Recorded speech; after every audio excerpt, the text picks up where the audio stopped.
Assalamualaikum warahmatullahi wabarakatuh. Kami dari Resbumi Blora kali ini akan mempresentasikan apa yang sudah kita usahakan kisaran 1 tahun terakhir.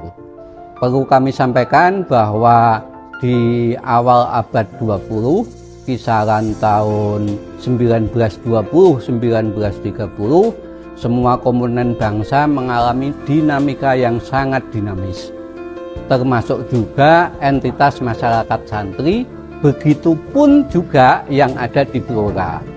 Di antaranya adalah pada kisaran dekade itu, di Blora sudah berdiri Nahdlatul Ulama, dan itu termasuk pengurus NU yang awal di seluruh Indonesia.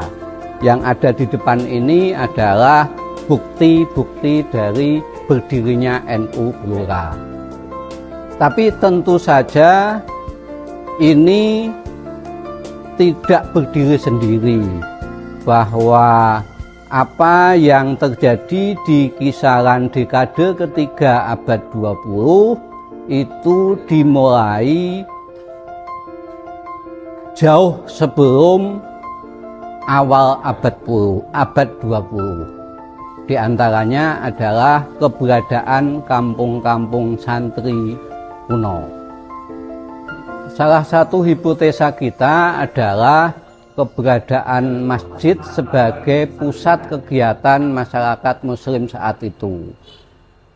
Sampai hari ini kami berkesimpulan bahwa sampai awal abad 20 di Blora baru ada 3 buah masjid.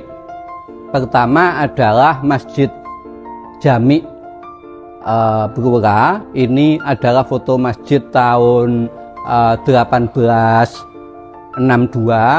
Kebetulan kita mendapatkan sketsa dari majalah Belanda bertahun 1949, dan ini Masjid Jami Blora beberapa tahun yang lalu, yakni 2021. Jadi sampai awal abad 20 hanya ada 3 masjid di Kabupaten Blora.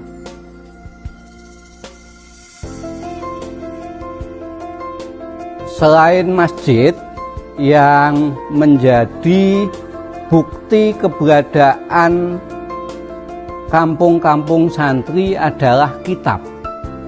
Kitab ini menjadi bukti material yang paling lengkap bahwa keberadaan kitab-kitab kuning yang saat itu adalah berupa kitab salinan, itu membuktikan bahwa di tempat itu ada ulama, ada orang yang alim dalam ilmu, ada kegiatan belajar mengajar, dan ada kegiatan dakwah secara umum. Ini hampir di semua kampung-kampung santri sebenarnya meninggalkan kitab kuning. Tahun 70-an, 80-an itu masih banyak sekali. Tapi waktu seringkali menjadikan kitab-kitab tersebut rusak, baik karena rayap, karena air, dan segala macam. Di antaranya kita mengambil sampel dari 2 kampung, yakni kitab-kitab dari Kedungnongo Banjarjo dan kitab-kitab dari Sukorame. Selama kami melakukan penelitian di beberapa tempat, di Bogorjo, di Gedangan, di Kidangan, di Denguk, selalu mendapat cerita bahwa di tahun 70-an kitab-kitab tersebut masih ada, dan sekarang sebagian besar sudah rusak. Yang ada di depan kita ini undangan Muktamar NU keempat tahun 1929 di Semarang. Yang menerima undangan adalah Mbah Abdullah Kedungnongo. Mbah Abdullah Kedungnongo ini asli dari Cangkringan, Jepon. beliau yang menerima surat-surat undangan, dan sampai hari ini saya berkesimpulan ini manuskrip asli yang masih ada yang berkaitan dengan Muktamar NU tahun 29 di Semarang. Ini surat undangannya, ada masail muktamar, juga ada masail muktamar yang kelima di Pekalongan tahun 1930. Dalam riset historiografi kita menemukan seorang tokoh yang sebelumnya tidak dikenal. Dalam hal ini adalah beliau Mbah Kiai Haji Muhammad Idris. Mbah Muhammad Idris makamnya ada di Mbalun Cepu.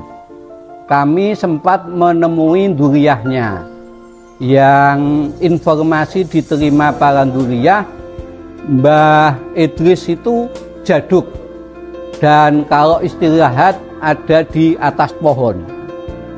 Tetapi kita menemukan bukti-bukti yang kami menyimpulkan bukti-bukti tersebut merupakan warisan intelektual dari Mbah Idris.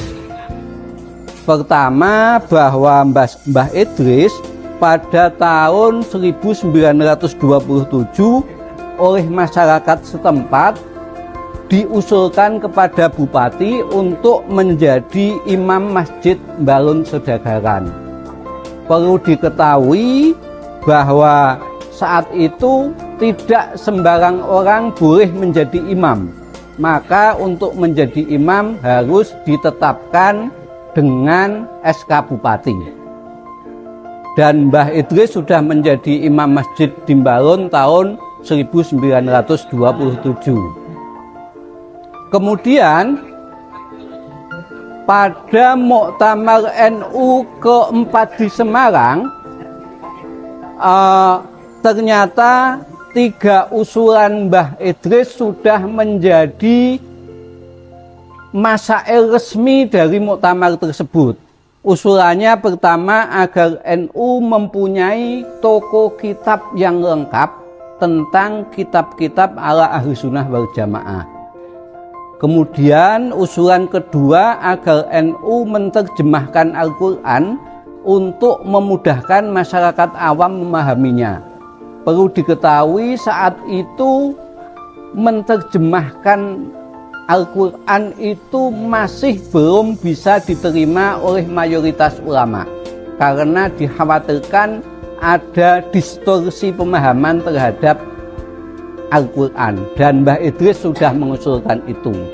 Kemudian Mbah Idris juga mengusulkan agar kitab-kitab besar yang tidak mungkin dipelajari oleh santri-santri pemula itu diringkas. Yang lain, Mbah Idris pernah membuat makalah tentang membantah isu-isu yang sedang digencarkan oleh, kalau hari ini kita memahaminya, gerakan Wahabi. Dan itu ditulis berhalaman-halaman dengan bahasa Pegon dan dimuat di SNU 8 Sa'ban 1327 Hijriah. Jadi ada tinggalan Mbah Idris yang sangat luar biasa. Perlu diketahui bahwa Mbah Idris itu tidak asli Mbalun, tetapi Mbah Idris asli Merahar, Jepon. Mbah Idris adalah adiknya Mbah Ahmad Soleh. Waktu Mbah Idris remaja, Mbah Soleh itu melaksanakan ibadah haji dan tidak pulang kampung. Mbah Idris menyusulnya ke Mekah, tetapi juga tidak pulang kampung. 5 tahun lamanya belajar di sana. Dari situlah dijelaskan di surat kabar Belanda bahwa Mbah Idris termasuk ulama alim saat itu yang ada di Blora. Kemudian Mbah Idris menikah di Cepu dan tinggal di Mbalun, termasuk makamnya berada di makam Balun depan Masjid Jami Balun. Setelah sekian tahun dari masa berdirinya, NU mengalami perkembangan yang sangat pesat dan kita mendapatkan banyak foto-foto Nahdlatul Ulama kisaran tahun 1965 ketika NU sudah menjadi partai. Saat itu Rois Suriahnya Mbah Yai Ihsan Fadil dan Tanfidiyahnya Mbah Haji Soimuri. Di tahun-tahun ini banyak sekali kegiatan-kegiatan besar. Di antaranya ini adalah peletakan batu pertama gedung NU Alun-Alun. Ini terjadi di tahun 1967. Juga pada tahun 1966 terjadi peringatan Harlah NU yang ke-40 yang dilaksanakan dengan sangat meriah dan dengan banyak kegiatan. Ada kegiatan yang bersifat sosial. Kegiatan sosial yang menarik diantaranya adalah sunatan massal. Dulu sunatan massal itu bahasanya khitanan umum. Dilaksanakan tahun 66 dan ini foto di pintu gerbang Masjid Jami Alun-Alun. Ini sudah dekat dengan aspal. Jadi gapura yang sekarang dulu adalah bentuknya ini. Juga ada pawai, ada show-of-force dari semua komponen NU saat itu. Kita menemukan banyak sekali foto-foto tentang pelaksanaan Harlah tahun 1966. Salah satu yang penting dari perkembangan NU adalah kaderisasi.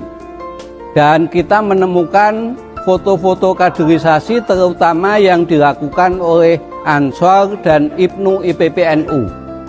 Tapi yang perlu diingat bahwa kaderisasi saat itu tidak hanya 1-2 hari, bisa jadi sampai 1 minggu. Ini adalah kaderisasi yang dilakukan di Ngawen. Juga ini ada kaderisasi Ibnu IPPNU yang dilaksanakan di gedung GNI.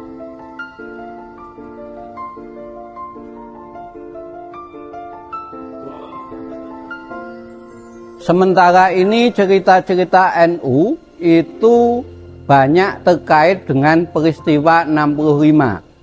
Dan pada tahun tersebut Banser Ansor Blora menyerahkan 1 batalion Banser berjumlah sekitar 700 sampai 1000 personil kepada Kodim 0721 Blora.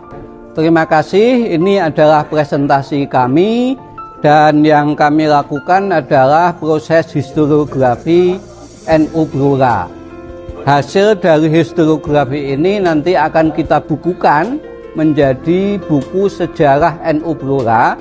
Tetapi kali ini saya berharap video ini nanti menjadi video yang ringkas dan bisa menjadi informasi awal yang cukup memadai tentang sejarah NU Blora.